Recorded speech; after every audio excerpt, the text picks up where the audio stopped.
वासुदेव आला रे वासुदेव आला, वासुदेव आला रे वासुदेव आला, रामाच्या पारानं हरिनाम बोला न वासुदेव आला रे वासुदेव आला. अशी एंट्री एक व्यक्ती छत्रपती संभाजीराजेंच्या दरबारात करते. अर्थात ती व्यक्ती कोण म्हणून दरबारातले सगळे मान्यवर, सगळं अष्टप्रधान मंडळ त्या व्यक्तीकडं मोठ्या कुतूहलानं पाहतं. पण छत्रपती संभाजीराजेंनी मात्र ते हेरलेलं असतं की ही व्यक्ती म्हणजेच आपल्या गुप्तहेर खात्याचे प्रमुख बहिर्जी नाईक आहेत. बहिर्जी नाईक राजांसमोर जातात, त्यांना मुजरा करतात आणि मग संभाजीराजे त्यांना विचारतात, औरंग के दर्शन हुए बहिर्जी? त्यावर बहिर्जी म्हणतात, सिर्फ औरंगी नहीं राजे, 8 लाख की फौज, 50,000 घोड़े, 30 लाख हाथी और करोड़ों की संपत्ति, इतनी बड़ी फौज इतिहास में पहली बार शायद आखिरी बार किसी को ढूंढने निकली है. हा डायलॉग जेव्हा आपण ऐकला छावा चित्रपटात, त्याच वेळी तुम्हा आम्हाला हे प्रत्यक्ष कळलं की केवढा मोठा फौज फाटा स्वराज्यावर चालून आलाय. अर्थात शत्रूंच्या गोटात सामील होऊन त्यांच्या प्रत्येक कारवाई आणि हालचालींवर नजर ठेवणारे गुप्तहेर खात्याचे प्रमुख म्हणून ज्यांचं नाव आजही तितक्याच आदरानं घेतलं जातं ते म्हणजेच बहिर्जी नाईक. आणि छावा चित्रपटातल्या याच भूमिकेचं खरं म्हणजे सार्थक करणारे आजचे मराठमोळे अभिनेते शिवराज वाळवेकर हेच आपल्या स्टुडिओमध्ये आलेले आहेत. शिवराजजी, आपल्या टॉप न्यूज मराठीमध्ये हार्दिक स्वागत. थँक्यू. खरं तर तुमचा संवाद आमच्या तोंडी अर्थात शोभत नाहीये. तुम्ही जी भूमिका म्हणतो ना, म्हणजे शिवधनुष्य तुम्ही पेललेला आहे बहिर्जी नाईकांचं, कारण की त्या व्यक्तीबद्दल खरं तर आज देखील अनेकांना बरीचशी माहिती नाही, इतिहासात देखील फारशी नोंद नाही. पण अशा व्यक्तीचं कॅरेक्टर, त्या कॅरेक्टरला जगणं आणि थेट छत्रपती संभाजीराजे असोत किंवा छत्रपती शिवाजी महाराज यांच्या समोर प्रेझेंट करणं एवढं सोपं नव्हतं. आणि ते बेअरिंग तुम्ही या चित्रपटात खरं म्हणजे प्रत्यक्षात जगलेला. त्यामुळं आम्हाला खूप खूप आनंद आहे आणि खूप खूप अभिनंदन तुमचं की ही ऐतिहासिक भूमिका तुम्ही अतिशय उत्तमरित्या पार पाडली. त्यामुळे माझी पहिली छोटीशी कमेंट आहे तुम्हाला की आम्ही एक डायलॉग म्हणून दाखवलाय, अर्थात तोडका मोडका आम्हाला जमला, पण तुम्ही या प्रत्यक्ष चित्रपटात यानंतर जेव्हा मुघलांची फौज खरंच दख्खन मोहिमेवर येते आणि स्वराज्यात चालून येते आणि अनन्वित अत्याचार सुरू करते ती, आणि ते पाहिल्यानंतर तुम्ही राजेंना एक वर्दी देता आणि सांगता की काय घडलंय, काय घडलं होतं, काय डायलॉग होता? ऍक्च्युली तो त्या सीनची बॅकग्राऊंड अशी होती पूर्णपणे की औरंगजेब एवढी मोठी फौज, म्हणजे 8 लाख पायदळ, त्याचं सगळं, खूप संपत्ती, खूप हत्ती, घोडे, उंट, असं म्हणजे स्वराज्यावर चालून आलाय, म्हणजे त्याला पूर्णपणे बरबादच करायचं होतं ऍक्च्युली. आणि त्याचा जो सिरियसनेस आहे तो किती आहे तर तो या डायलॉग्स मधनं कळतो की त्यांनी कशा पद्धतीने अत्याचार केलेत आणि काय करतोय तो. तर त्याचा तो डायलॉग असा होता की पेड़ों पे पत्तों से ज्यादा लाशें लटक रही है और नदी में पानी से अधिक प्रजा का खून बह रहा है राजे. अंगावर काटा येतो. खरं आहे, म्हणजे तुम्ही आता बोलला तर ते इतकं त्याचं सिरियसनेस आणि त्याचं डेप्थ इतकी होती आणि ती त्या डायलॉग्स मधनं मेंटेन करायची होती आणि त्या डायलॉग्स मधनं प्रेक्षकांपर्यंत ते पोहोचवायचं होतं की केवढं मोठं संकट आता स्वराज्यावर येत आहे.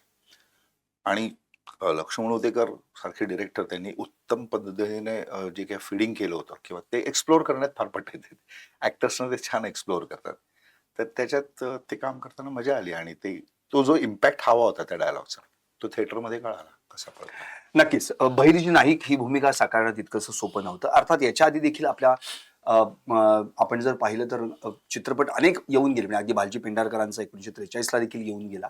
नंतर आपण फर्जंद आणि फत्ते शिकस्त ह्या 2 चित्रपटांमध्ये देखील बहिर्जी नाईक यांची भूमिका निभावणारे ऍक्टर्स पाहिले. आपले मराठमोळेच ऍक्टर्स होते. फर्जंद हा जो चित्रपट होता त्याचे निर्माते अनिर्बन सरकार म्हणून त्यांनी तो केला आणि दिग्पाल रांझेकर यांनी तो निर्देशित केला. पण त्यानंतर बहिर्जी नाईक या चित्रपटामध्ये, छावामध्ये तो रोल अगदी म्हणजे बॉलिवूडमध्ये साकारण्याची संधी पहिल्यांदा खऱ्या अर्थानं तुम्हाला मिळाली. हो. आणि आज तो जगभरात म्हणजे वर्ल्ड वाईड तर गेलेलाच आहे आणि नुसता गेलेला छप्पर फाड कमाई. असा सकाळी 6 वाजता पण शो असतो आणि रात्री 1 वाजता पण, अशी परिस्थिती सगळ्या हाऊसफुल सगळ्या हाऊसफुल. त्यामुळे शेर का छावा जो आहे त्या छावानं खरंच जबरदस्त ताकद या संपूर्ण बॉलिवूड विश्वामध्ये आपली दाखवून दिलेली आहे. आणि त्यातले एक एक कॅरेक्टर म्हणजे मी तर असं म्हणेन की छावा चित्रपटामध्ये जे मराठी कॅरेक्टर्स मराठमोळी कलाकार आहेत हो. अगदी 10 आहेत. खूप म्हणजे अगदी सारंग साठेपासून आपण बघितलं तर अगदी हो. किरण करमरकरांपर्यंत ती हो. लाईन जाईल. पण या सगळ्यांमध्ये प्रत्येकाचं एक वैशिष्ट्य आहे. आणि बहिर्जी नाईक म्हणजे शिवरायांचा काळ तुम्हाला दाखवायचा असेल, शिवाजी पडद्यावर, छत्रपती शिवाजी महाराज पडद्यावर पाहिजे असतील तर बहिर्जी नाईक असणारच असणार. तुम्हाला छत्रपती संभाजीराजे दाखवायचे असतील बहिर्जी नाईक असणारच असणार. मग या कॅरेक्टरवर जी मेहनत घ्यावी लागणार आहे तुम्हाला, किंवा त्या काळात जेव्हा तुम्हाला तो रोल आता करायचा आहे, तर कुठून सुरुवात केली तुम्ही? बहिर्जी नाईक करण्यासाठी तुम्ही काय केली? ऍक्च्युली जेव्हा मला मेसेज आला, फोन आला की सर असं असं बहिर्जी नाईकच्या भूमिकेसाठी तुम्ही शॉर्टलिस्टेड आहात म्हणून, तर मी थोडा घाबरलो होतो. कारण का मला तेव्हा माहित नव्हतं की मला टोटल किती कॅरेक्टर्स करायचे. सो थोडासा मी विचार करत होतो. आणि माझी ऑब्झर्वेशन बँक खूप चांगली आहे. म्हणजे मी चालता फिरता ट्रॅव्हल करत असताना, हे करत असताना मग बहिर्जी नाईकांचं तर हेच तर काम होतं ना. म्हणजे मुळात पक्ष्यांचे आवाज, वाऱ्याचे आवाज, इकडून निरीक्षण तिकडून निरीक्षण. ते निरीक्षण म्हणजे कशासाठी की एखादं कॅरेक्टर जिवंत करण्यासाठी किंवा एखादं कॅरेक्टर प्ले करण्यासाठी मला आपल्याला एक कलाकाराची एक हे असते की त्यांनी बघितलं पाहिजे. ऑब्झर्वेशन वेगवेगळे कॅरेक्टर्स याचा अर्थ तुमच्या ऑब्झर्वेशन बँकचा या रोलसाठी खूप फायदा झाला मला. आणि माझं एक आणखी चांगलं नशीब असं होतं याच्यामध्ये की पूर्वी आम्ही जाणत्या राज्यामध्ये आमचा एक ग्रुप होता, युवा कलारंजन पुणे म्हणून. आणि आम्ही महाराष्ट्राची परंपरा नावाचा एक कार्यक्रम करायचो, जसं शाहीर साबळेंचा होता महाराष्ट्राची परंपरा, तसंच आमचा एक कार्यक्रम होता. आणि आम्ही त्याच्या जवळपास 350 डॉक्युमेंटरी नाही शो. त्याच्यामध्ये सगळे गोंधळी, वासुदेव, जोगवा, हे ते सगळे महाराष्ट्राचे जे पारंपरिक नृत्य आणि जे गाणी आहेत त्याचा तो सगळा कार्यक्रम होता. आणि आम्ही ते करत होतो.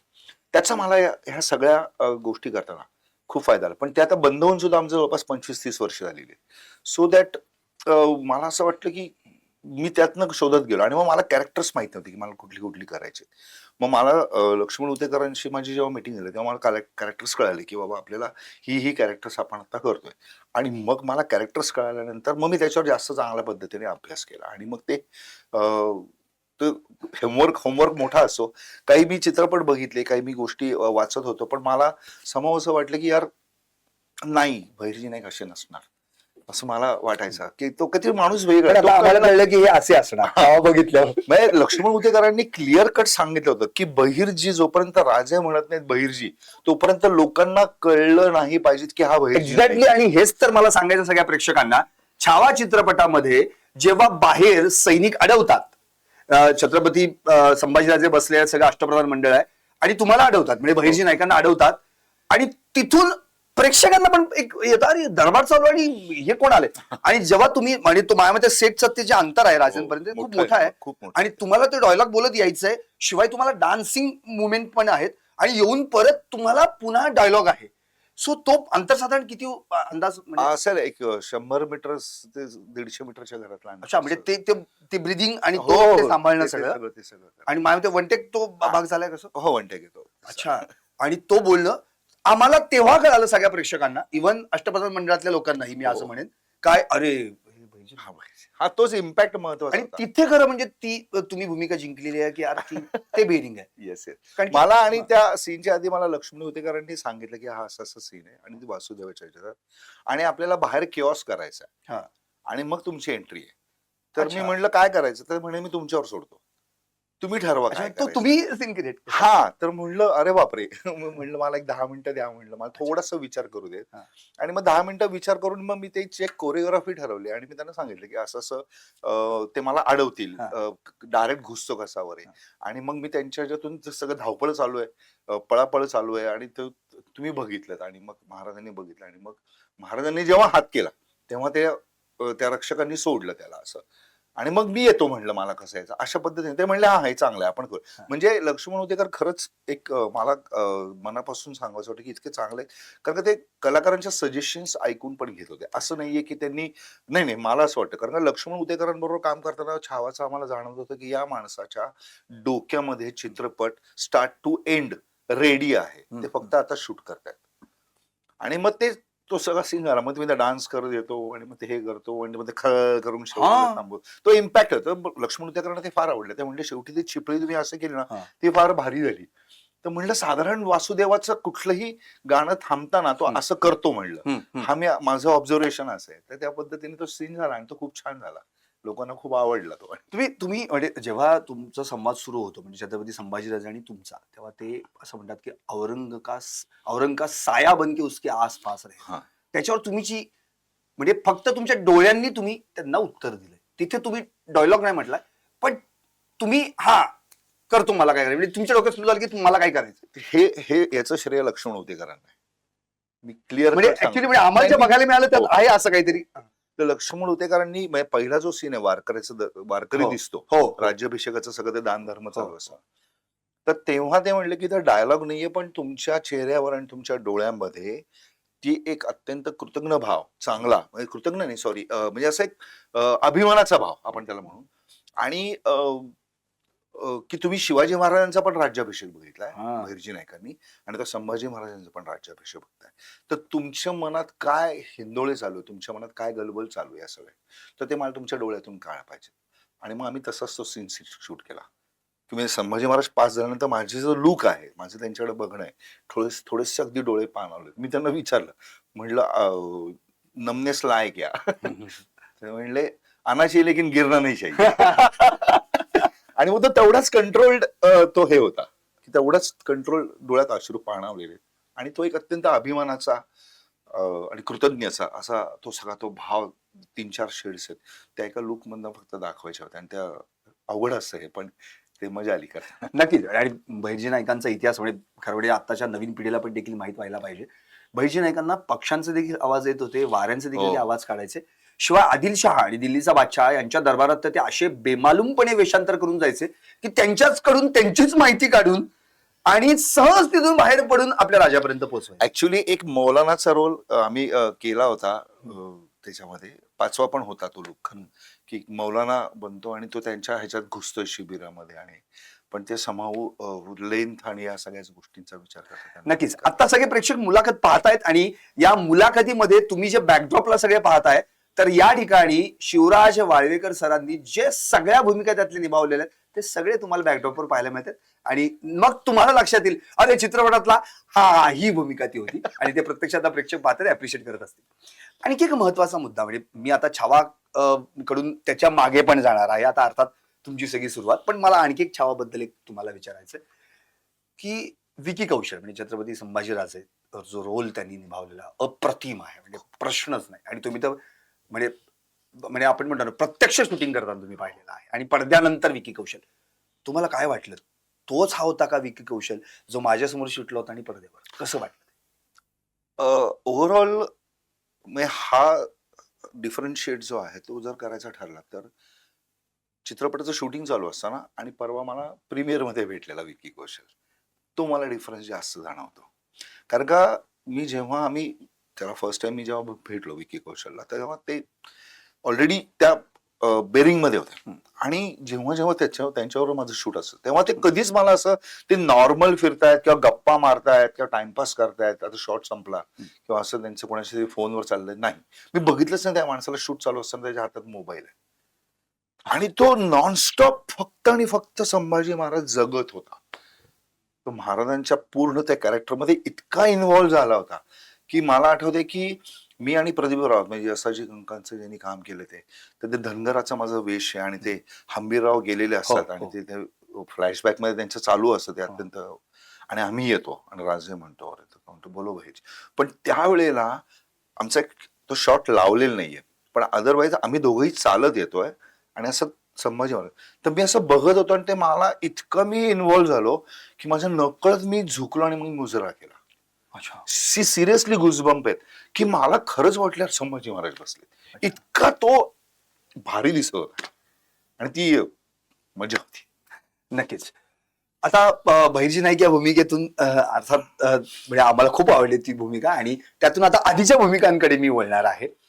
शिवराज वाळवेकर म्हणजे खरं म्हणजे प्रेक्षकांना सांगायला आवडेल की अगदी बालपणापासूनच त्यांना आवड सगळी, म्हणजे नाट्य असेल, अॅमेच्युअर थिएटर असेल, नंतर कमर्शियल थिएटर पण त्यांनी केलं. पण अटकमटक चवळीचं टक हे एक काय रसायन आहे मी त्यांच्याकडनं जाणून घेणार आहे. आणि हे बालनाट्य त्यांनी सादर केलं, नंतर स्वतः प्रोड्यूसही केलं, नंतर डिरेक्ट देखील केलं. काय नेमकं काय घडलं होतं ते? पण मला आश्चर्य वाटतं की तुमच्याकडे ही माहिती आली. अजूनही मला खूप आश्चर्य वाटतंय. बालनाट्य म्हणजे मला लहानपणापासून मी गॅदरिंग आणि करत होतो, मला आवड होती. 8वी मध्ये असताना भरतनाट्य संशोधन मंडळ म्हणजे मंदिर हे स्वतः प्रोड्यूस करणार होते आणि त्याचे 10 प्रयोग काहीतरी करणार होते आणि मग ते काहीतरी कलाकारांच्या शोधत होते बालनाट्य. आणि आपल्याकडे अजून एक समज आहे की बालनाट्य म्हणजे लहान पोरांनीच केलेलं बालनाट्य. तर नाही, तसं नाहीये. मोठ्यांनी बालकांसाठी केलेलं नाटक जे असतं ते बालनाट्य असतं खरं तर. पण आपल्याकडे ती लहान पोरांना घ्यायचं आणि ते करायचं असो, ते तसंच तेव्हाही होतं. तर त्यात मी सेनापतीची भूमिका करतो आणि माझ्या घरी अजिबात माहित नव्हतं. मी राहायला तेव्हा चिमणबाग येत होतो. प्रॅक्टिस भरतनाट्य मंदिरमध्ये चालायची. आईचा विरोध प्रचंड घरामध्ये. तर मी खेळायला म्हणून संध्याकाळी बाहेर जायचो, प्रॅक्टिस करायचो आणि मग परत घरी जायचो.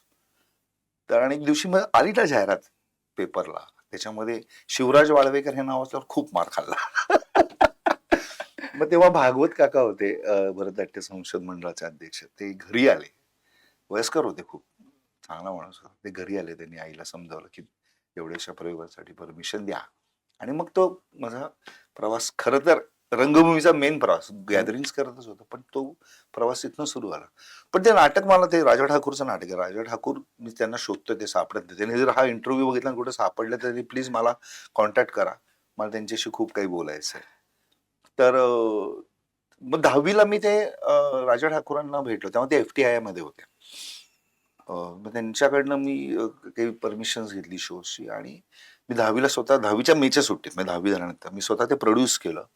मी ते स्वतः डिरेक्ट केलं नाटक आणि त्याच्या आम्ही 6-7 शो केले तेव्हा आणि चांगले झाले. म्हणजे उत्तम, लोकांनी खूप की एवढ्या लहान वयामध्ये हे एवढं 10वीत असताना 16व्या वर्षी वगैरे, पण हा उद्योग करून झालेला आहे. रंगभूमीवरून तुम्ही पडद्यावर पण आलात नंतर, आणि मग आता तर अगदी वेब सिरीज म्हणजे OTT वर पण गेला. हो, OTT. म्हणजे हा सगळा प्रवास, मी तर म्हणतो की प्रत्येक फॉर्मॅट मध्ये शिवराज वाळवेकरांनी वेगवेगळ्या भूमिका केलेल्या आहेत. मला असं वाटतं की तुमचा जो पहिला चित्रपट होता मराठी, सम्राज्ञी, आणि सम्राज्ञी. तुम्ही जी सुरुवात केली नंतर, म्हणजे असं म्हणजे दरवर्षी कोणत्या ना कोणत्या तरी चित्रपटात, कोणत्या ना कोणत्या तरी वेब सिरीज मध्ये तुम्ही आहातच.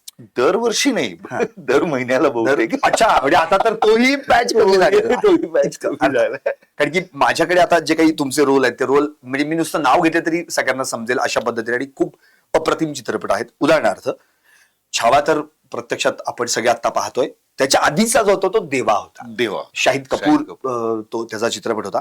त्याच्या आधी जर आपण गेलो तर ॲनिमल होता, म्हणजे रणबीर कपूर त्याच्यामध्ये एक राहिला सरफिरा म्हणून एक होता अर्थात. अक्षय कपूर. आणि आता काही मी मोजकी जर आपण नावं घेतली, म्हणजे आता अगदी वेब सिरीज पण सुंदर, एक थी बेगम नावाची वेब सिरीज आहे, ज्यामध्ये गणपतराव कदम म्हणून तुम्ही त्याचा रोल केला होता.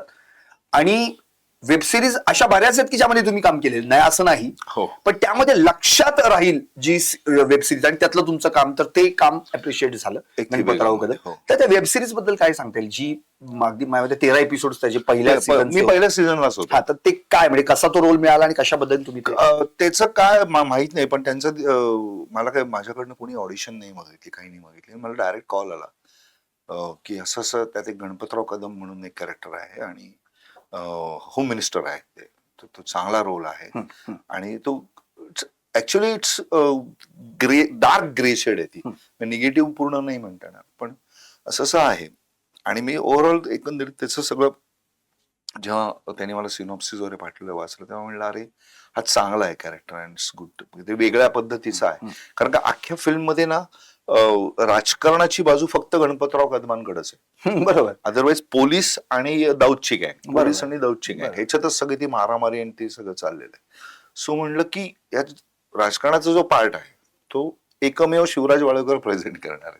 आणि मी या गोष्टी फार बघतो आणि थोडासा. त्यात मराठीमुळे कलाकारही होते, हा. त्यामुळे मुळातच तुमची सगळ्यांची आधीच भट्टी हा. जमलेली होती. तर त्यामुळे संतोष पण माझ्या संतोष जोवेकर पण होता, संतोष होता, राजेश शिसाटकर आहे, विजय आहे, विजय निकम. तुम्ही छावातही आता काम केलं हो. तुम्ही आणि संतोष. विजय निकम आहे, तो हो. अगदी खास चांगला मित्र आहे माझा. करंजीकर आहे, दीपक करंजीकर आहे. दीपक. तेव्हा आमची असं छान मजा आली आणि ते मी ऍक्सेप्ट केलं, म्हणलं करूयात, मजा येईल.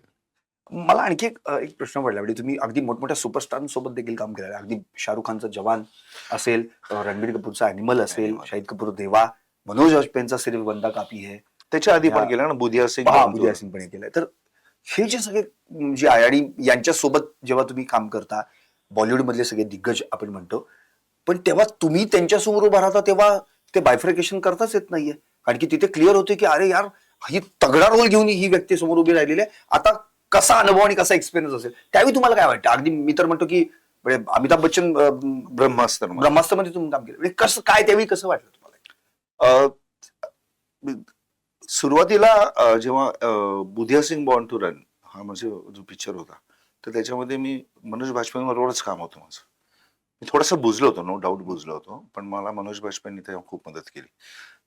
एका सीनचं आमचं झालं होतं आणि माझे सारखे रिटेक व्हायला लागले. मग जरा डिरेक्टर पण थोडा पॅनिक झाला. मग मनोज बाजपेयी म्हणले, आम्ही इथं सीआरपीएफचं लोणावळ्याच्या तळेगावचे आहे ना, तिथं आम्ही शूट करतो.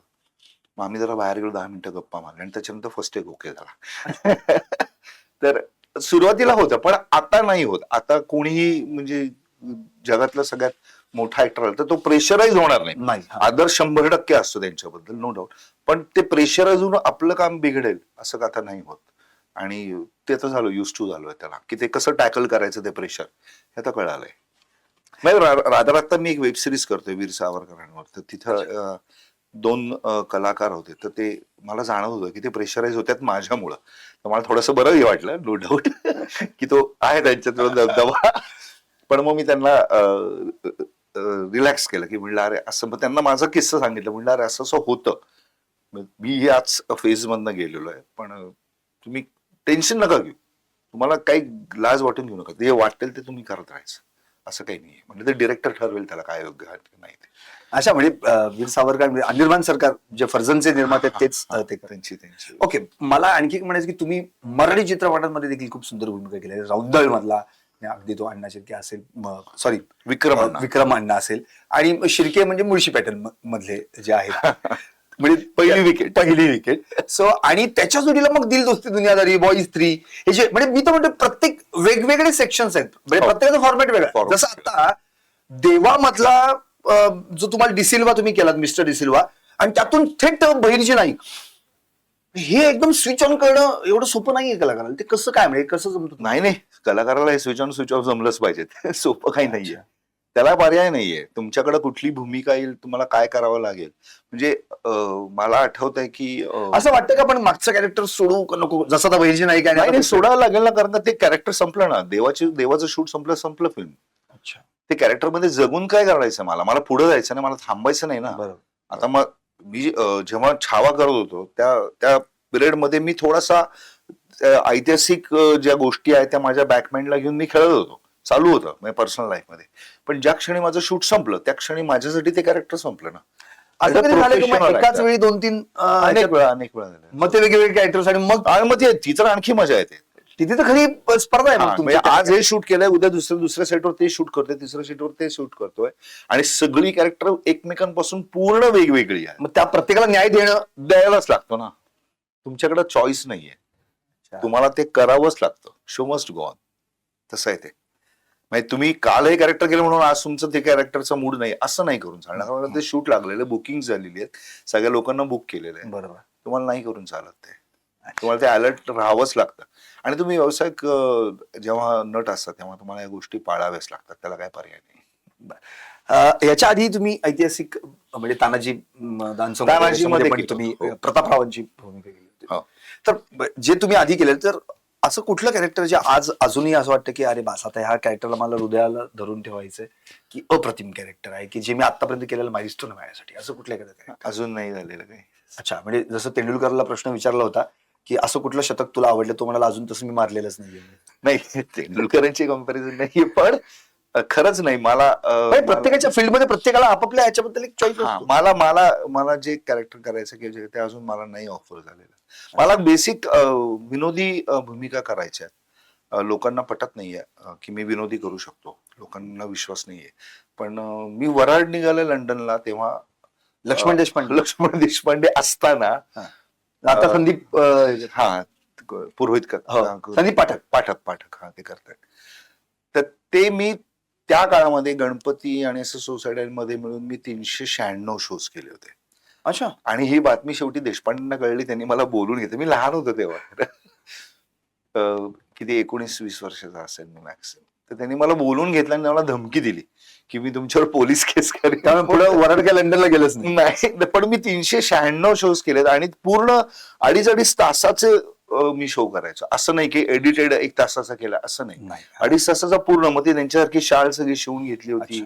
आणि लोक, मला एक आठवतं भरतनगर म्हणून जे आहे कोथरूडला, कोथरूडला म्हणजे पौडफाट्याच्या आत नाही का ते भरतनगर, तर तिथं आम्ही शो करत होतो. एका बाईला इतके हसायला लागले की तिला शेवटी ऍडमिट करावं लागलं त्या शो मध्ये. आणि लोकांना हा विश्वास नाही बसला की- हसण्यामुळे ऍडमिट करा. हो, हसण्यामुळे तिला ऍडमिट करावं एवढं लागलं. हसवलं. एवढं हसली ती. आणि मला त्या टाईपच्या भूमिका पण मला करायच्या आहेत खरं. पण एक आणखी एक महत्वाचा मुद्दा की तुम्हाला आम्ही बऱ्याचदा पोलीस कमिशनर या भूमिकेमध्ये जास्त वेळा पाहिलेलं आहे. उदाहरणार्थ गब्बर इज बॅक असेल किंवा क्राईम पेट्रोलच्या असतील. आणखी महत्वाचं म्हणजे आणखी एक 2-3 आहेत. म्हणजे अगदी सिकंदर का सिकंदर मुकद्दर, का गब्बर इज बॅक. बॅक. तर मुळात तुमची पर्सनॅलिटी पण ती त्याला साजेशी आहे. कदाचित त्यामुळे पण तसे रोल तुम्हाला ऑफर होत असतील असं आहे का? हा. मलाही आवडतं तेच. नाही, आवड अभिनय करायचा म्हटल्यावर त्याला काय सगळ्याच गोष्टी आवडतात. पण एक बंदा काफेमध्ये पण तुम्ही पोलीस हो, कमिशनर. तर या सगळ्या ज्या गोष्टी आहेत ना, की माझी पर्सनॅलिटी, माझा लुक, माझा एक तो दिसण्यातला कडकपणा, जो स्टिफनेस आहे की अरे पर्सनल लाईफ मध्ये लोक घाबरतात, जरा दबकून असतात की ह्याच्याशी बोलायला जाऊ का नको. तर तसं मी आता थोडं नाही, तेवढं वाईट नाहीये मी. पण आहे ते त्या, आणि ते इनबिल्ट आहे. असं नाहीये की मी ते ओढून ताणून आणतोय आणि मग तसं मी मुद्दाम वावरतोय, असं कधीच नाही. ते माझं जे इनबिल्ट आहे तसंच मी बाहेर, म्हणजे आत आहे तसंच मी बाहेर दिसतो. त्याच्यामुळे त्या पोलिसांच्या भूमिका, आणि त्याच्यात आणखी एक महत्वाचं कारण, मी जेव्हा 2009 साली वयाच्या 40व्या वर्षी as a full time actor म्हणून स्ट्रगल चालू केलं, तर तेव्हा मी मुंबईत जाऊन सर्वे केला. तर म्हणलं आपल्याला कुठे एंट्री मिळू शकेल पटकन की ज्याच्यामुळे आपल्याला थोडासा फेम मिळेल वगैरे. तर मला लक्षात आलं की आपल्याला क्राईम पेट्रोलमध्ये काम केलं पाहिजे, आपली पर्सनॅलिटी. मग मी क्राईम पेट्रोलचे ऑडिशन्स द्यायला लागलो. 1.5 वर्ष मी ऑडिशन्स देत होतो. 27 ऑडिशन्स दिल्या मी. काही सिलेक्शन झालं नाही. बरं, कॅरेक्टर एकच, सिनियर पीआय, म्हणजे मेन पीआयचं कॅरेक्टर, फक्त डायलॉग्स वेगवेगळे, बाकी सगळं तेच. आणि ते काही गेल्या कामच देच ना काम.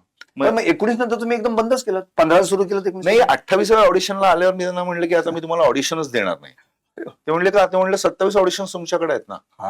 म्हणलं तुम्हाला जर कळत नसेल तर मी डंब ऍक्टर आहे सर, तर तुम्ही मला का सारखा. तेव्हा मी पुण्यावरनं जायचो मुंबईला ऑडिशनसाठी जायचो.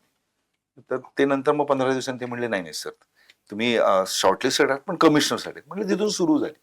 पण काय आलं ते नंतर, मग फक्त police police police police police. म्हणजे तुम्ही क्राईम पेट्रोल मधले फार कमी पोलीस येतात, किंवा राजन शिसाटकर, त्याला आम्ही राशी म्हणतो, राजेंद्र राशी आहे, मी आहे, की आम्ही सोडलं. कारण ते बाकीचे इन्स्पेक्टर बघा, ते क्राईम पेट्रोल मध्ये दिसेल पण तुम्हाला तर बाहेर कुठेही दिसणार नाही. आणि मग ते त्यात तेवढ्याच्या छोट्या जगात नव्हतं राहायचं ना आपल्याला, त्या तळ्यात ते डबकं झालं ना तिथे. खरं. तर एक कलाकाराची भूक असते ना, की एक कॅरेक्टर केलं, दुसरं कॅरेक्टर केलं, तिसरं कॅरेक्टर केलं. ही भूक आहे कलाकाराची. म्हणून मग मी ते ठरवून, मला तेव्हा पैशांची गरज होती, मला तेव्हा कामाची गरज होती, पण माझ्या लक्षात आलं की इनफ. त्याच दरम्यान तुम्हाला गब्बर इज बॅक मिळाला होता, त्यामुळे तुम्हाला तिथं देखील नाही, मी हिंदी फिल्म्स मध्ये आजही कमिशनर करतो. कमिशनर पोलीस हे करतोच आजही. कारण का तो एक वेगळा ऑरा आहे, तो एक वेगळा ते प्लॅटफॉर्मच सगळा तो वेगळा आहे. बरोबर. पण मी आता कुठल्याही टीव्ही साठी मी नाही आता करत. बरं, आणखी तुमच्याबद्दल एक माहिती आहे की तुम्ही मॉडेलिंग पण केलेलं आहे. खूप खरं हो, जाहिराती आहेत माझ्या, काही चांगल्या जाहिराती. त्यातली एक फ्रेंड्स ड्राय पॅन्ट म्हणून एक जाहिरात आहे, खूप सुंदर जाहिरात आहे. अडल्ट डायपरची ती ऍड आहे, ती आहे. त्याच्यानंतर LIC आहे, आजही चालू आहे. हो, फ्रेंड्स ड्राय पॅन्ट मॉडेलिंग. हो, जाहिरात करायचं काय, पैसे जास्त मिळतो त्यात खरं. पण आहे. आणि तो सगळ्यात म्हणजे लोकांना ते वाटतं की अरे फक्त दिसायला छान असं नाही. तिथं म्हणजे जाहिरातीत काम करणं हे कुठल्याही चित्रपटामध्ये किंवा कुठल्याही सिरियलमध्ये किंवा नाटकामध्ये काम करण्यापेक्षा जास्त अवघड असतं. हे लोकांना कळत नाही. कारण त्या प्रॉडक्ट विषयीचं जे म्हणणं आहे किंवा प्रॉडक्ट विषयीची माहिती तुम्हाला 30 सेकंदामध्ये 20 सेकंदामध्ये प्रेक्षकांपर्यंत, लोकांपर्यंत पोचवायची असते.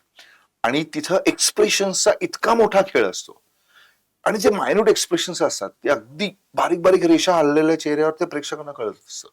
पण तो इतका मोठा खेळ असतो ना, तर हे लोकांना कळत नाही. लोकांना वाटतं काय जाहिरात शूट केलं तर तसं नसतं. ते जास्त अवघड आहे असं माझं कायम मत असतं. बरं. माझी आता तुम्ही एक ही जाहिरात बाग बकरीची एक हा, हा, आता हा. चालू आहे जाहिरात चहा. हॅपी फादर्स डे ला, ती आहे. त्याच्यानंतर ऍक्सिस बँकेची एक आहे. बरोबर. हा. तर त्या जाहिराती बघा, तुम्हाला ते कळेल कळेल, हा. की एक्सप्रेशनचा काय खेळ काय असतो. खेळ म्हणजे मी त्याला म्हणतो, अरे बेटीने काहीतरी असं तो म्हणतो आणि तो हा हॅपी वर्ल्ड्स बेस्ट फादर म्हणून तिने मेन्शन केलं असं बायकोला सांगतो, तेव्हा त्याची एक्सप्रेशन भरलेली आहेत, डोळे भरलेत. तर या ज्या गोष्टी आहेत ना, त्या अशा फटकन 2 सेकंदात निघून जातात. ज्यांना पोचायचे बरोबर, पण प्रेक्षकाच्या बॅकमाइंडला त्या रजिस्टर करतात. आणि ते फार महत्वाचं असतं की 2-2, 3-3 सेकंदाची ते एक्सप्रेशन असतात, ती फार महत्वाची असतात. नक्की. एक थोडस फक्त मी पुन्हा एकदा छावाकडे येतो आणि मग अगदी आपण शेवट समारोपाकडे जाऊयात. छावा हा चित्रपट प्रदर्शित झाला संपूर्ण वर्ल्ड वाईड. आता खूप चांगल्या पद्धतीने तो चालू आहे. मी तर म्हणतो की असं आता घर नसेल की ज्यातला माणसानं छावा बघितला नाही, किंवा जे कोण राहिले असतील तर त्यांनी ठरवलं असेल की बाबा मला आता सुट्टी मिळणार आहे, मी या दिवशी जाणार. ठरवलं असेल प्रत्येकाने हो. कधी जायचंय ते. पण या चित्रपटाच्या माध्यमातून काही मध्ये वादही झाला आणि अगदी म्हणजे ते गणूजी शिर्के कॅरेक्टर्स आणि या सगळं विषय. आता आपल्या या मुलाखतीचा तो भाग नाहीये, पण मला इतकंच विचारायचं की एक त्रयस्थ म्हणून जर तुम्ही आता पाहिलं तर छावा चित्रपटाविषयी जी काही आता जी वादाविषयीची चर्चा चालू आहे काय, तर एक त्रयस्थ व्यक्ती म्हणून तुम्ही या इतिहासाकडे बघताना कसं बघा? म्हणजे आता असं समजा की तुम्ही पडद्यावरचा पिक्चर पाहायला गेला. नाही, त्रयस्थ व्यक्ती म्हणून तर मलाही ते कळालं. मला पूर्ण नाही माहिती की शिर्क्यांच्या घराण्याने काहीतरी 100 कोटीचा काहीतरी मानहानीचा दावा करणार तेवढ्याचं काहीतरी सेट. आणि त्यांचं असं म्हणणं आहे की गणूजी शिर्के यांनी पकडून दिलं असं चित्रपटात दाखवलेलं गेलेलं आहे संभाजीराजांना, तर ते तसं नाहीये. म्हणजे इतिहासात असा कुठला पुरावा असतो नाही, मग पुरावा नसेल तर असं नाही होणार. नाही, कारण की आपण स्वतः गणूजी आणि म्हणजे त्यांचे वंशज जे आहेत त्यांना स्टुडिओ जाऊन आपण त्यांची मुलाखत देखील घेतलेली आहे आणि त्यांनी स्पष्टपणे असं त्यांना भारतीय पुराभिलेख संचालनालय जे आहे त्याच्याकडे त्यांनी माहिती अधिकारात अर्ज दाखल केला आणि त्यातही उल्लेख आहे की या संदर्भात कोणताही पुरावा आणि संदर्भ उपलब्ध नाही. मान्य आहे नाहीये, पण पहिल्यापासून हेच की गणूजी शिर्केंनी फितूर केली होती असं आणि मग पहिल्यापासून नंतर आहे. लक्ष्मण उतेकरांनी माफी देखील मागितली त्यांची, पण ती अगदी वैयक्तिक ऑडिओ मेसेज देऊन प्रत्यक्षात माफी त्यांनी मागितली. आणि त्यांचं असं म्हणणं आहे की आम्ही छावा या चित्रपटाच्या कादंबरीवर केलेलं आहे आणि ते डिस्क्लेमर आहे आमचं, हो. असं त्यांचं म्हणणं आहे. पण मग कादंबरी म्हणजेच इतिहास आणि या कादंबरीतला पडद्यावर आलेला इतिहास हाच इतिहास जर पण छावा बेस्ट छावा कादंबरीवर शिवाजी सावंतांच्या जर असेल, त्यांनी डिस्क्लेमर सांगितलेलं आहे की या रेफरन्स घेऊन आम्ही करतोय. मग त्यांनी आधी छावाला शिर्क्यांच्या घराण्यांनी विरोध का नाही केला?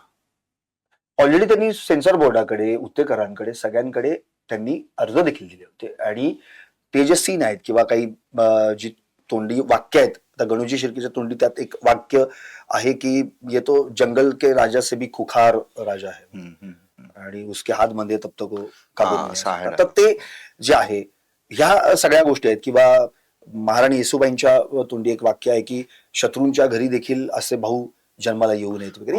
या सगळ्या गोष्टी, त्यामुळे असं झालंय की आता त्यांचे जे वंशज आहेत किंवा त्यांना आता असा त्रास होतोय की जे पिक्चर बघून येत आहेत ते अगदी त्यांना म्हणजे हा जो impact आहे, मला हे जेव्हा कळलं ना तेव्हाच लक्षात आलं की हे घराणं आता खूप ट्रोल. हा, आणि आता खरं म्हणजे जे काही पुरावे समोर येत आहेत त्यामध्ये छत्रपती शिवाजी महाराजांचं जे घराणं, भोसले घराणं आणि राजे शिर्के यांचं, तर त्यानंतर त्यांच्यात सोयरिकी देखील झालेल्या आहेत. हो. मग जर त्या दोघांमध्ये जर असं काही घडलं असतं, वितुष्ट आलं असतं, तर सोयरिकी कशा होते?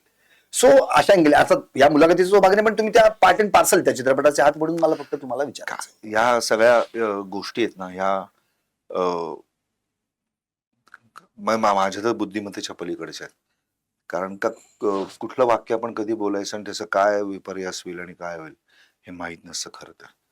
त्यामुळं जे चाललंय ते चांगलं चाललंय, बरं चाललंय, वाईट चाललंय, वॉट एव्हर, त्यात मी फारसा कधीच पडत नाही.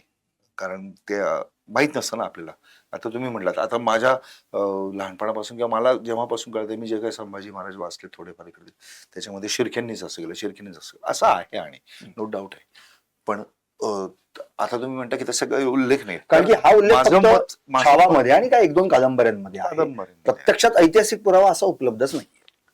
सो ओके, असू तो शकतो. इतिहास संशोधकांचा भाग आहे आणि त्या संदर्भात पण खरा इतिहास हा लोकांसमोर नाही, माझं म्हणणं काय होतं माहितीये का, की मान्य आहे की असेल कदाचित शेरक्यांविरोधात थोडंसं काहीतरी झालं असेल, ते त्यांचं नाव घेऊन त्यांना त्रास झाला असेल. पण माझं असं म्हणणं आहे की या चित्रपटामध्ये, छावामध्ये जी एक महत्वाची भूमिका मांडली गेली, या चित्रपटाची भूमिका लक्षात घ्या. मी यात संभाजी महाराजांची पण भूमिका नाही म्हणत आहे, की एक चित्रपटाची जी भूमिका आहे, की ज्या पद्धतीने सध्या सेक्युलरिझम बोकाळलाय, मित्र म्हणे त्याला बोकाळलास असं म्हणे, त्या पद्धतीने बोकाळला आहे. तर ती गंगा जमनी जी तहजीब वगैरे हा जो काही प्रकार आहे, तर ते त्याला सुरुंग लावणारा हा चित्रपट आहे, ही भूमिका या चित्रपटात. पण हे नक्की आहे की म्हणजे राजे शिर्केंनी देखील किंवा शिर्के घराण्याने देखील असं म्हटलेलं आहे की अप्रतिम चित्रपट आहे, छावा चित्रपटाला आमचा विरोध नाहीये, फक्त आमच्या घराण्याबद्दल जो काही त्यामध्ये डायलॉग्स आहेत किंवा जे दृश्य आहेत, तो कंटेंट आहे, त्याच्यामुळे त्यांना नाहक त्रास होतोय असं त्यांचं होणार म्हणणं तो, आहे. आणि अशा पद्धतीने हा, असेल म्हणजे ते तर तो खरंच तसं झालेलं नाही, आहे. नो डाऊट होणार त्रास. प्रश्नच नाही. तर बरं, आपण पुन्हा आपल्या मूळ बेरिंगकडे येऊयात. आता तुम्ही धर्मवीर मध्ये पण काम केलं, धर्मवीर म्हणजे छोटंसं काम हा, आहे माझं. पण केलं होतं तुम्ही, आणि म्हणजे मला असं म्हणायचं त्याचा आता एकंदरीत तुम्ही मराठी असेल चित्रपट असतील, हिंदी चित्रपट असतील, नाटकांमध्ये तुम्ही आधी काम तेलुगू केलेलं आहे, कन्नड आहे. हा, आणि अगदी तर तुम्ही साऊथ मूवी ती द बिझनेस मॅन म्हणून The तुम्ही Businessman. त्यामध्ये पण काम केलंय. Upcoming- त्याच्यानंतर अजून 2-3 केल्यात मी, हा. ते आता रिलीज होते. कन्नड फिल्म पण केली मी. अच्छा, हे अपकमिंग काय म्हणजे इन्स्टिट्यूट ऑफ पाउटॉलॉजी हा काय प्रकार? अपकमिंग जे तुमचे काही चित्रपट institute of Pavtology, this is a movie or web series? This is a movie, हा. मराठी मूवी, सागर वंजारीची मूवी आहे ती. हा. आणि त्यातही माझं छोटंसं काम आहे, पण मला त्यांनी जेव्हा सांगितलं ना की सर हे असं असं आहे आणि ही मूवी अशी अशी आहे, आणि मला इतकं हसू यायला लागलं, मी तो डिस्क्लोज नाही करणार, कारण प्रेक्षकांना मी 100% सांगतो की इन्स्टिट्यूट ऑफ पावटॉलॉजी बघून तुम्ही वेडे व्हाल. हा चित्रपट बरं, एवढं तरी सांगा की म्हणजे ब्लॅक कॉमेडी आहे का कसं? Black comedy. Okay okay. बरं, हे रावण कॉलिंग वगैरे काय आहे? रावण कॉलिंग, हा रावण कॉलिंग 420 मी समजू शकतो. म्हणजे रावण, तुम्ही आयपीसी 420 याच्या आधी पण एका याच्यात IPC 420 ह्याचा विनय पाठकचा ना, हा, हा. हो त्यात पण आहे मी. म्हणजे रावण कॉलिंग हा काय? रावण कॉलिंग ही मराठी फिल्म आहे, आणि अभिषेक गुणाजी, मिलिंद गुणाजीचा मुलगा बरं. तो डिरेक्ट करतो, त्याची पहिली फिल्म आहे, आणि अगेन कमिशनरच आहे त्याच्यामध्ये. पण तो एक वेगळा पावटॉलॉजी मध्ये आम्हाला छान बघायला मिळणार आहे. हो हो, पावटॉलॉजी म्हणजे तुम्हाला फक्त धमाल. मग तुम्हाला जे विनोदी कॅरेक्टर जे तुम्हाला नाही, करायचे, हा, त्याच्यात आहे. हा. त्यात मला जो एक सीन मिळाला त्यात मी केलंय ते. पण रावण कॉलिंग हे एक मिस्ट्री आहे.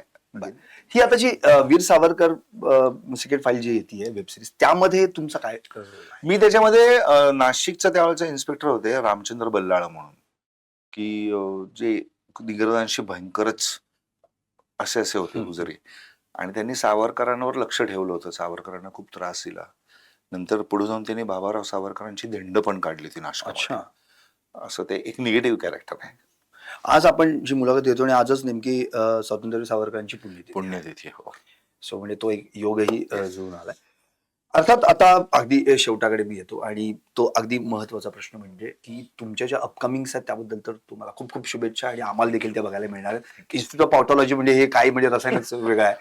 त्या संस्थेत आता तुम्ही आहात सध्या, आता नंतर आम्ही प्रत्यक्षात नाही, भाग तो फारच वेगळा चित्रपट आहे. तो रिलीज आहे आता, अच्छा. आय थिंक एप्रिल मध्ये रिलीज होतो तो. अच्छा, अगदी शेवटचे 2 प्रश्न. तुमचा आवडता डिरेक्टर, आणि तुम्हाला आणखी भविष्यात यापुढे कोणत्या रोलमध्ये तुम्हाला स्वतःला बघायला आवडेल, जो आम्हाला प्रेक्षकांना बघण्यासाठी आम्ही उत्सुक असू? म्हणजे आवडते डिरेक्टर मध्ये नीरज पांडे आहेत, नागेश कोकणोर आहेत, लक्ष्मण उतेकर आहेत. अच्छा, फार ही लोक आहेत ना, ही ही यादी मोठी आहे का इथपर्यंत थांबली? आहे, पण आता हे मेन असे, अच्छा अच्छा अच्छा. तर ही लोक ना ऍक्टर्सला एक्सप्लोअर करतात. ते बारीक बारीक बारीक ठिकाणी ते काढून घेतात. नीरज पांडे म्हणजे सिकंदर का सिकंदर का मुकद्दर, स्पेशल ऑप्स वर नीरज पांडे. नीरज पांडे स्पेशल आणि सुंदर, फार भारी माणूस आहे. अच्छा. तर म्हणजे मला आवडतं या लोकांबरोबर काम करायला, ऑलवेज आवडतं.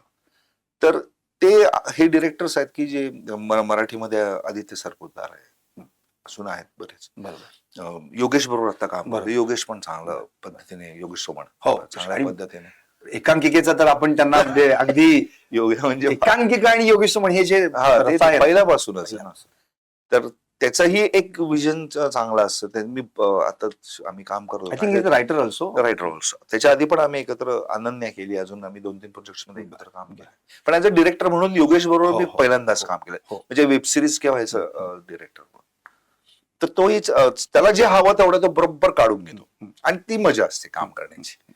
आणि ते सजेशन्स पण ऍक्सेप्ट करतात. असं नाहीये की तिथं नाही मी सांगेल तसंच झालं पाहिजे असं म्हणजे उतेकरांसारखे फ्रीडम फ्रीडम फ्रीडम. म्हणजे नागेश कुकनूर सुद्धा तसे, नीरज पांडे पण तसे, योगेश पण तसे, असे फ्रीडम. त्यांनी काय होतं, तुमच्या दोघांमधलं एक समीकरण जर चांगलं असेल, ऍक्टर आणि डिरेक्टर मधलं जो संवाद जर चांगला असेल, तर ते जे कॅरेक्टर करत असतं ते आणखी छान फुलत जातं. तर ते फुलण्यात मजा असते. कारण का डिरेक्टरला तसं हवं असतं, पण ऍक्टरला त्याच्या कॅपॅसिटीज माहिती असतात किंवा ऍक्टरला माहिती असतं की हा किती लांबीपर्यंत जाऊ शकतो. कारण का त्याला स्वतःबद्दल माहिती असतं. ह्या दोघांचं जेव्हा एक छान कॉम्बिनेशन होतं, गोल्डन बीड येतो ना, तेव्हा ते कॅरेक्टर सुंदर फुलतं. की जे एकथी बेगम मध्ये झालं, की ते कॅरेक्टर छान फुललं. छावा.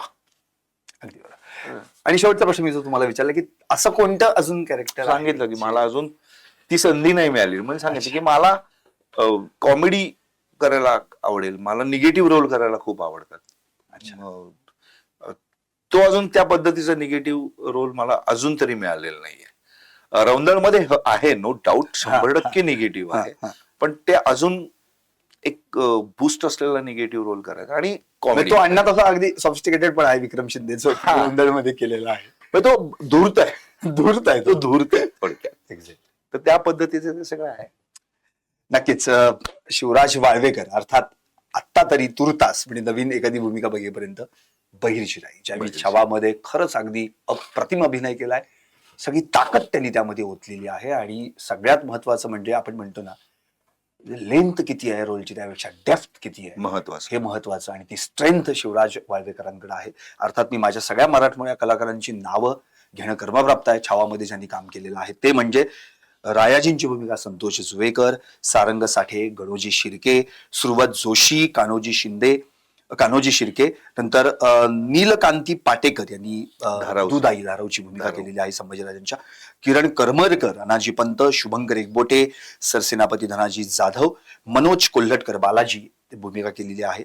नंतर आल्हाद काळे सूर्या ही असतात काळे सूर्या ही भूमिका. नंतर आशिष पतोडे यांनी अंताजीची भूमिका केलेली आहे. आणि अर्थातच शिवराज वाळवेकर बहिर्जी राई. पण बघा, विक्की कौशल, रश्मिका मंदाना, आशुतोष राणा हे सगळे दिग्गज कलाकार आपण या चित्रपटात पाहिले. पण मराठमोळ्या कलाकारांशिवाय छावा बघणं कदाचित पूर्ण वाटलंच नसतं, अर्धवटच वाटलं असतं. कारण की छत्रपती शिवाजी महाराजांचा चित्रपट, छत्रपती संभाजीराजांचा चित्रपट आणि मराठमोळे कलाकार नसतील तर त्याला अर्थच नाही. त्यात डिरेक्टर पण मराठमोळा, त्यामुळे अर्थातच 4 चांद या चित्रपटाला. शिवराजी आपण आमच्या स्टुडिओत आला आणि मनमोकळेपणाने अतिशय उत्तमपणे गप्पा मारल्यात. अगदी म्हणतो ना आपण, म्हणजे की असं वाटतं की आता तुम्ही पुढची जी भूमिका करणार आहात ते तर मला जास्त इन्स्टिट्यूट ऑफ पॉटॉलॉजी त्याच्यानंतरची एक निश्चितच एक नाही, अजून एक छान येते बनतीये, एक मोठा प्रोजेक्ट. अच्छा चला, म्हणजे मग आम्हाला आणखीनच मजा आहे. OTT वरच येतो पण मोठा प्रोजेक्ट. आणि प्रेक्षकांना नक्कीच ते बघायला आवडेल. छावा चित्रपटातले डायलॉग्स निश्चितपणे लक्षात राहण्यासारखे आहेत. बहिर्जी नाईकांचा जो डायलॉग होता तो मगाशी माझ्या लक्षात राहण्या मागचं कारणच की ती एवढी मोगलांची फौज अगदी 2 वाक्यात बहिर्जी नाईकांनी संभाजीराजांना सांगितली. आणि मग पुढे काय पाहिलं आपण, अक्षरशः भयानक परिस्थिती. पण छत्रपती संभाजीराजे होते ते अर्थातच औरंग्याला आने दो असं म्हणून त्यांनी इझी सहजपणे, आणि ते बहिर्जी नाईकांना म्हणतात की आप साये के तरह उनके आसपास रहना, कहीं इधर उधर भटके तो मेरी तरफ लेके. अप्रतिम हे डायलॉग्स होते. आणि जेव्हा या दोघांनाही पकडले जातं, म्हणजे छत्रपती संभाजीराजे आणि कवी कलश, त्यानंतर मग त्यांचे अनन्वित छळ सुरू होतात. आणि मग त्यांच्यातले जे डायलॉग्स आहेत ना ते अप्रतिम. कवी कलश, विक्रमजीत सिंह अप्रतिम त्यांनी काम केलेलं आहे. जा रहे हैं हम आपके शत्रुओं के चोट पर लगने, हमने कहा था हम नमक है महाराज, तुम नमक नहीं चंदन हो कवी, तुम तिलक हो हमारे माथे का. आणि एक जो डायलॉग जो सर्वांच्याच ओठी सगळेच जण, खरं म्हणजे पाठांतर झालेल्या प्रत्येकाचा जो सगळ्यांना आवडलेला आहे, जो कवी कलशाच्या तोंडी तो जो संवाद आहे, आणि त्याच संवादानं मी या मुलाखतीचा शेवट करणार आहे. हाती घोडे तोफ तलवारे फौज तो तेरी सारी है पर जंजीर में जखड़ा राजा मेरा अब भी सब पे